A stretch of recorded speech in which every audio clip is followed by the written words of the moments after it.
Coucou les amis, dans cette nouvelle vidéo, nous allons parler de l'induction électromagnétique. Commençons tout de suite. Donc, d'abord par la définition du flux magnétique. Pour cela, commençons par se définir un vecteur normal à notre surface, qui inclut le circuit où nous allons induire un courant. Vous pouvez l'orienter comme vous voulez, ça ne changera pas la réponse, ça change juste quel est le sens positif. Par convention, on utilise la règle de la main droite pour déduire quel est le sens positif. Anyway, la définition les gars. Le flux magnétique à travers une surface donnée est défini comme le produit scalaire et non vectoriel. Le résultat est un nombre et pas un vecteur. Donc le produit scalaire du vecteur champ magnétique et du vecteur surface, le vecteur surface étant égal à la surface fois le vecteur normal. Par définition du produit scalaire, phi est aussi égal à bs cos θ. C'est la formule qui est dans le formulaire. Et puis attention, comme pour la force de Laplace, si on a une bobine à n spires, alors le flux total devient n fois bs cos θ. Et maintenant, la loi de Lenz-Faraday, qui nous donne l'expression de la force électromotrice induite epsilon. C'est la tension induite dans le circuit, et donc en volts. L'expression est epsilon, ou FEM, est égale à moins d phi sur dt. Donc l'opposé de la dérivée du flux par rapport au temps. Le moins est juste là pour signifier que l'on mesure la tension, pour respecter la convention générateur dans le sens du courant. Mais ça c'est pas très important, d'ailleurs au bac, il est toujours mis qu'ils acceptent les réponses avec ou sans moins.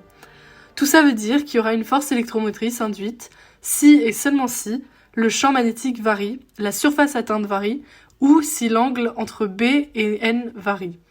Remarque, dans le formulaire, la formule qu'il donne est epsilon égale delta phi sur delta t. Disons que c'est légèrement faux. Enfin, en tout cas, c'est seulement vrai si phi varie de manière linéaire, ce qui est vrai dans la plupart des exos, mais pas tous. Donc, utilisez plutôt la dérivée. Et maintenant, final showdown time, la loi de modération de Lenz, qui nous montre le sens du courant induit. Elle stipule que le sens du courant induit est tel que le flux qu'il produit, petit phi, s'oppose à la variation du flux inducteur, grand phi. Regardez et apprenez. Si l'on approche un aimant de par son pôle sud à une boucle du circuit, que se passe-t-il ?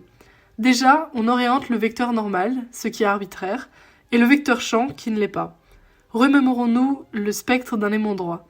Le champ magnétique va toujours du nord vers le sud, d'où, dans cet exemple, B est vers le haut. Donc, on sait que l'aimant se rapproche, d'où le champ auquel est exposée la boucle augmente, et la surface et l'angle sont constants. D'où le flux augmente, d'où la dérivée est positive, d'où, d'après la loi de Lenz, petit phi, le flux propre induit est négatif.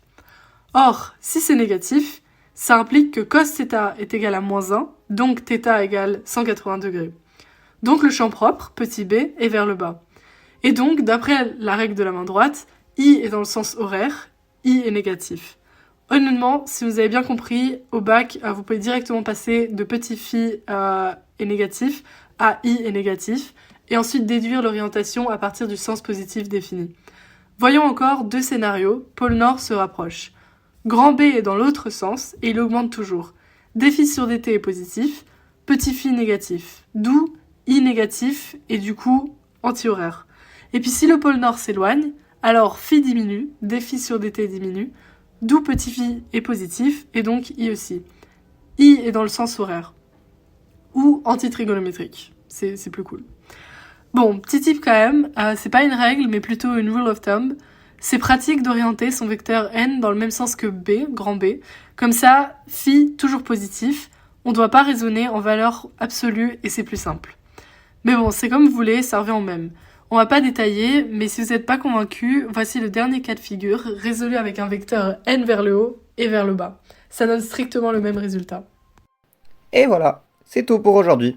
Merci beaucoup d'avoir regardé cette vidéo. Et stay tuned pour la prochaine vidéo sur les applications de l'induction électromagnétique où je vais vous donner quelques exos à faire.